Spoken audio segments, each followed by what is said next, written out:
तो हेलो दोस्तों, स्वागत है आपका अपने YouTube चैनल एग्जाम वन पे। और आज मैं लेके आया हूँ आज की दूसरी बड़ी अनाउंसमेंट, और ये दूसरी अनाउंसमेंट है एफ कैट की, एयरफोर्स कॉमन एडमिशन टेस्ट।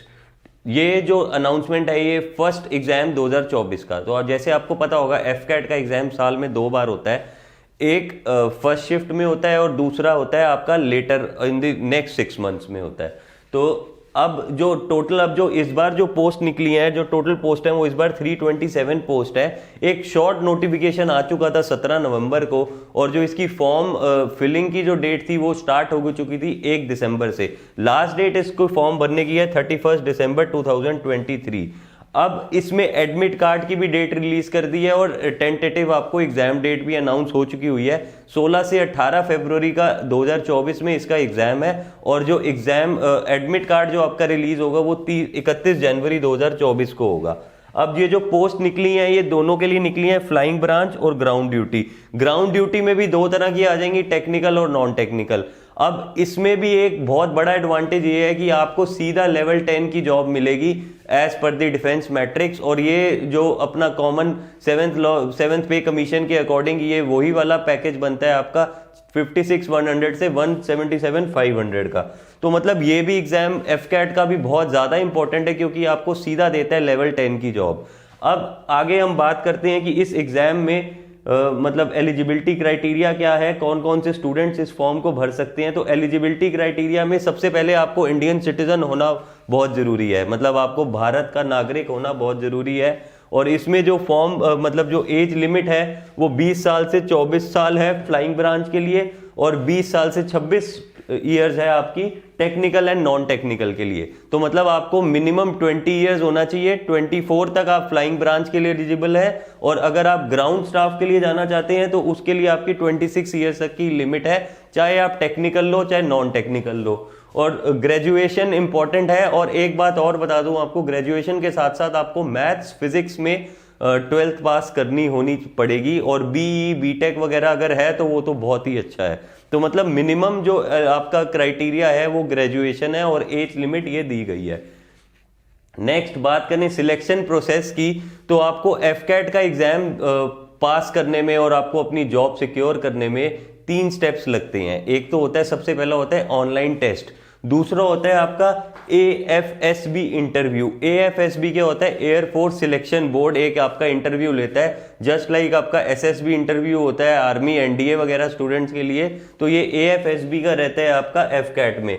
और एक आपका होता है मेडिकल टेस्ट, क्योंकि ऑब्वियस की बात है कि अगर आपको फ्लाइंग ब्रांच में हो आप तो, और एयरफोर्स से रिलेटेड आप कुछ भी काम कर रहे हो, तो आपकी मेडिकल हेल्थ बहुत अच्छी होनी चाहिए। नेक्स्ट, इसकी एफ कैट के एग्जाम के बारे में बात करें तो एग्जाम में इसके 5 सेक्शन है टोटल। एक है आपका जनरल अवेयरनेस का, एक है इंग्लिश लैंग्वेज का, एक रीजनिंग एबिलिटी, एक क्वांटिटेटिव एप्टीट्यूड, और एक मिलिट्री एप्टीट्यूड। अब मिलिट्री एप्टीट्यूड एक अलग टॉपिक है जिसमें स्टूडेंट्स को थोड़ी बहुत घबराहट हो सकती है, जो कॉम्पिटिटिव एग्जाम्स नहीं दे रहे अभी तक, या जो दे भी रहे हैं उनको भी एक मिलिट्री एप्टीट्यूड में थोड़ा सा, क्योंकि इसका सिलेबस थोड़ा डिफरेंट होता है बाकी जो आपके कॉमन सब्जेक्ट से। तो पहले बात करते हैं हम जनरल अवेयरनेस की। तो जनरल अवेयरनेस में आपके 5-6 सेक्शंस टोटल हो जाते हैं। एक आपका हिस्ट्री का सेक्शन आता है, ज्योग्राफी आता है, पॉलिटी आती है, इकोनॉमिक्स आती है, साइंस पूरी ये आती है, इसमें आपकी फिजिक्स, केमिस्ट्री, बायो। तो क्योंकि इनकी एलिजिबिलिटी है कि आपको 12th क्लास पे मैथ्स और फिजिक्स होनी जरूरी है, तो एग्जाम में भी साइंस की वेटेज अच्छी होती है। मतलब आप अगर जनरल अवेयरनेस के अगर आपके टोटल 30 क्वेश्चंस है तो उसमें से 15-17 क्वेश्चंस आपके साइंस से रिलेटेड होते हैं, और साइंस का लेवल भी अच्छा होता है। तो ये हो गई बात इसकी। और इसके साथ इसमें मिसलेनियस का भी टॉपिक रहता है जनरल अवेयरनेस के साथ। तो मतलब टोटल जो जनरल अवेयरनेस है वो 7-8 सब्जेक्ट्स के कॉम्बिनेशन है। उसमें आपकी पूरी 8 साइड के subject, history, geography, polity, economics, इधर से साइंस का सब्जेक्ट, और प्लस मिसलेनियस टॉपिक्स भी आते हैं। दूसरा इंग्लिश लैंग्वेज। इंग्लिश लैंग्वेज वही आपका ग्रामर, जनरल इंग्लिश पूरी रहती है, इसमें grammar, vocabulary, reading comprehension, para jumbles वगैरह सारे टॉपिक्स। रीजनिंग में दोनों हैं आपकी, वर्बल, नॉन वर्बल। और न्यूमेरिकल एबिलिटी में भी आपको अरिथमेटिक के साथ साथ कुछ कुछ एडवांस का भी टॉपिक्स करने पड़ेंगे, जैसे अलजेब्रा, ट्रिगोनोमेट्री वगैरह भी आपके रहेंगे। और मिलिट्री एप्टीट्यूड में आपको मिलिट्री से रिलेटेड सारे क्वेश्चंस रहेंगे इसमें, कि कौन सा मतलब हायरार्की क्या है आर्मी में, हायरार्की क्या है नेवी में, इन टाइप के क्वेश्चंस आपके मिलिट्री एप्टीट्यूड में भी आएंगे।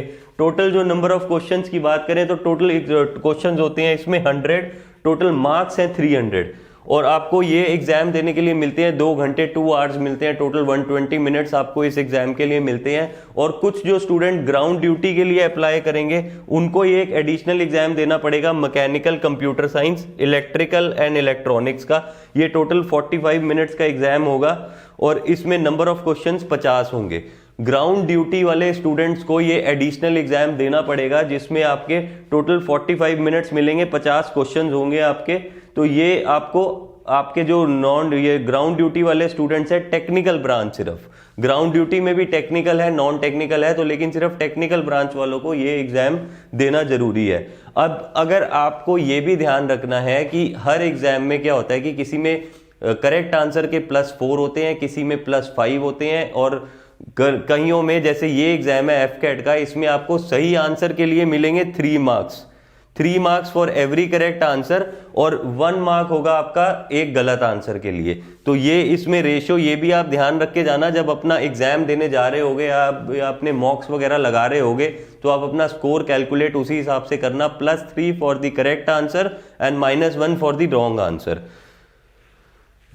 तो ये एफकैट के बारे में मैंने आपको इंपॉर्टेंट इंफॉर्मेशन बताई कि क्या एलिजिबिलिटी क्राइटेरिया है, कौन सा ग्रेड पे मिलेगा, क्या सिलेक्शन प्रोसेस है, और क्या क्या आपको सब्जेक्ट्स अपनी किस हिसाब से स्ट्रैटेजी बनानी है। तो ऐसी और वैकेंसीज आती रहेंगी, मैं आपके पास हाजिर होता रहूंगा ये सब वैकेंसीज लेके। तो तब तक मिलते हैं अगली एग्जाम के साथ, तब तक आप हमारे चैनल को देखते रहें, सब्सक्राइब करें, शेयर करें, और काफ़ी वीडियोस, काफ़ी कंटेंट आपको यहीं मिल जाएगा।